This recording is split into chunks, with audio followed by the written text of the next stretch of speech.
It's fine. You don't have to say it. Do it again? Yeah. Okay. It's your girl Quiana, better known as LIFEOFQUEEE, that lit chick from Instagram. I'm now tuning in with Conrad Captures. Yo, look out. I'm from Newark, New Jersey. From the Hooterville, moved to the South Ward my junior year. I went to Arts High School, but I got kicked out. I was a troubled kid. Then I went to some other school, but I graduated from Mccutcheon High School. So I'm originally from the North Ward, and I moved to the South Ward, but I'm from North New Jersey. I started dancing. I started dancing when I was in 6th grade. Yeah. I started because I went to Cicely Tyson in East Orange. So they had like, you know, a story I told you, but I'm gonna tell it again so y'all don't know. I'm not the best reader. I can't draw, I can't sing, so like speaking out loud was not my cup of tea. So like, I wanted to go to a popular school called Hart Middle. Well, all my best friend was going there. All my friends from the elementary school I was going to went there. So my mom was like, no, you're not going there, because I had my first fight in my last year at elementary school. And I had just started like hanging around the people that was going to the other schools. Mom was like, no, you're not going, this and the third. So she made me go to a performing arts school. And I'm like, yo, what I'm gonna do? I can't sing, I can't do drama because I don't really read that well, like, you know? So I'm like, what am I gonna do? And they had a dance department, so I'm like, I ain't gotta talk, I ain't gotta do nothing with my mouth, I'm dancing. And that was really it. So I started dancing when I was in 6th grade. But it was like ballet and modern. It wasn't hip hop though, but yeah. I didn't start hip hop until my first year of 7th grade, because I stayed back in 7th grade. It was my first year of 7th grade, and I saw my uncle saw like this hip hop group next door to his apartment, and yeah, and I just was watching them ever since. And then they, you know, that happened. I didn't like it, cause like I said, I didn't want to go to that school. So then I didn't really have like a hobby. I didn't know what my talent was. I just knew I was getting into like fighting and stuff. So I knew that and like getting in trouble basically. That was my hobby, cause like anytime I got in trouble, I would get rewarded. Cause they thought that would be a way of like, you know, my grandma always take me shopping, get suspended, go, Queen, she just needs to be treated a certain way. That's my grandma. So like, I didn't know. So like, when I first started dancing, my mom actually was a ballet dancer. So like, she was like, do it, living her dreams through me. Cause she had me at 16 and stuff, so I did not like dancing at all. I grew into it just a couple years ago, literally. So what happened to make you start liking dancing? Followers. Instagram getting the popularity. Cause in school, even in arts, like when I started high school, I wasn't like popular. I was known, but I wasn't like, oh my God, like I wasn't popular. People knew me, but it either wasn't for a good reason or they was wondering if I was a dyke or if I like niggas or, you know, just stuff like that. So once I started getting the followers and I started getting comments from kids that was younger than me and some kids that was older than me, like, oh my God, I look up to you. You did it. So I was like, oh. I'm lit, like I'm happy, I'm gonna keep doing this. And then I started making money off Instagram, so I'm like, hell yeah. And it all started when my followers started going up. So I started getting followers. And I think I started around with J Hood. I first started doing church club dancing, for real, for real. Where do you see yourself in 5 years? 5 years? I can say it again. In 5 years, I see myself signed to an agency, opening up again concerts for artists as well I'm doing now, and actually having a set job for artists, you know what I mean, like actually being an artist dancer, like how I was with Salento, because you know, but another artist, like a bigger name. And I also see myself actually traveling and teaching, and I see my YouTube channel at 100K. Oh wait, at 100K. Gosh, At 100K. I mean, almost to 10. What has been like that moment where you was like, yo, this shit is so lit, I'm gonna get around this. When I got the chance to perform in Japan with Salento, that was, I'm about to cry. That was crazy. I'm about to cry.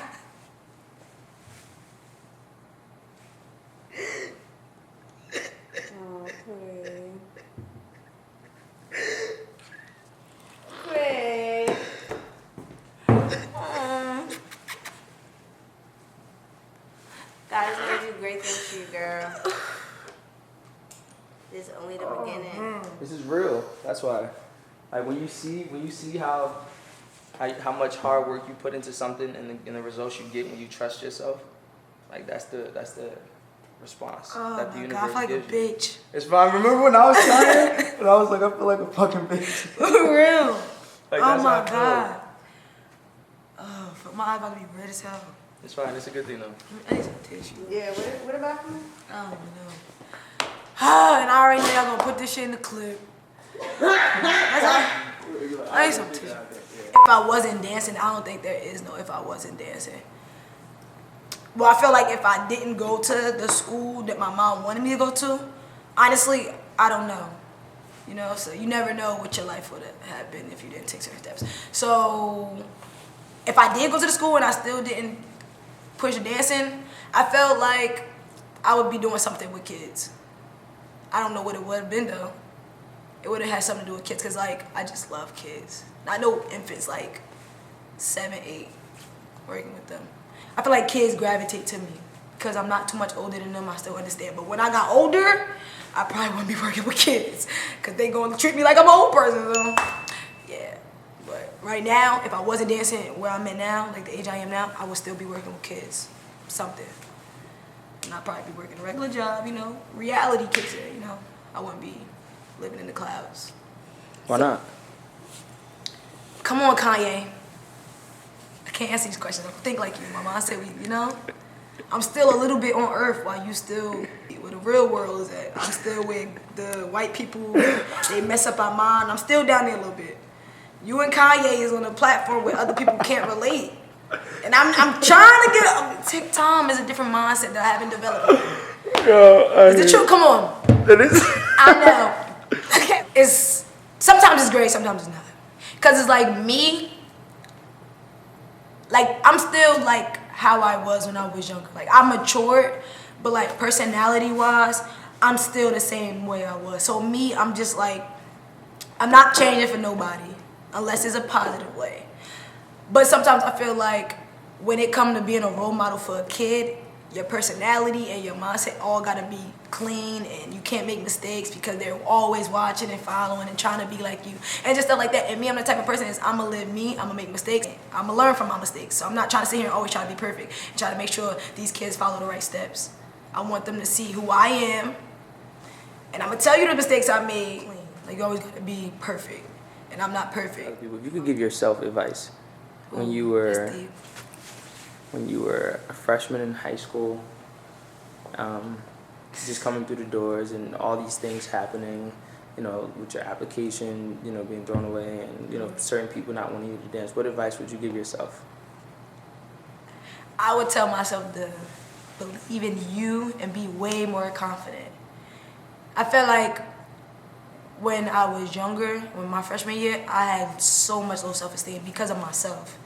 Like, and the guy actually at the show that we did, Sway, he was telling me, like, right before I went on stage, he was like, what's the matter? What's the matter? I'm like, nothing wrong. I just like to pray and stuff. I just know, like, sometimes when I go on stage and I don't do my best, or I do my best, and somebody say I do my best, I know I didn't do my best. So I'm always like, he said, we are always our toughest critics. And I'm always hard on myself. Even when I feel like I do good, it's something in me telling me, like, a bully in the back of my head, like, girl, you ain't do that good, so you don't need to celebrate. Because it's always so much more work to be put in. So I would tell my younger self, just have faith in yourself and believe in yourself and uplift your own self and stop looking for other people to do it. Because I looked for that when I was younger a lot. Like, I was looking for people to uplift me and give me self-confidence and stuff like that. And I would just tell myself to be more comfortable with being more comfortable in your skin, be rad. You know, just be more rad, for real. 3 words to describe. LIFEOFQUEEE. I'm sorry. Okay. Okay, go ahead. I'm sorry. 3 words to describe yourself. Ooh, I never had to think about that. 3 words to describe myself. Silly, motivated. I just got 2. Silly, motivated. I don't fucking know. That's crazy. I only got 2. I feel like I'm really ambitious though. Silly, motivated, and ambitious. And rad. A little rad. And rad. projects I'm working on right now. If you follow my social media, follow me on Instagram, LIFEOFQUEEE, 3 E's, that way. I'm on the Birth of a New Nation tour, which is sponsored by 300 and Triller. And basically, I opened up for PNB Rock, Day Day, Shy Glizzy, 3 artists that signed at 300. One project that I do really want to do is like, it's basically, I don't know what to call it yet, but I'm gonna just give you the details of what it is. Me and some team, basically, DJ Dark Kid, Kayla Bower, and Benny Bates are trying to put together a project where we do a contest on Instagram. The project is basically contest on Instagram with the parents. We haven't decided on what the contest will actually consist of, but the winner of the contest will get a free party, where the party will be had, which will be a Sweet 16 or just a big, you know, because the Sweet 16 is really important for boys. Are having them now too. So you win Sweet 16 basically at the Loft, DJ by DJ Dark Kid, camera and videography with Jiggy and Kayla Bower, and live performances by Benny Bates and LIFEOFQUEEE. It is like the parent, where you can find somebody that's gonna, we're trying to find somebody that's gonna put together like a dress or donate something, you know, but it's basically to give that parent what they always want to give that child. Because I know, boy, girl, when I had my Sweet 16, my family was broke. Like, after that Sweet 16, they was broke. It's your girl, LIFEOFQUEEE. You already know what it is. That way. Yay.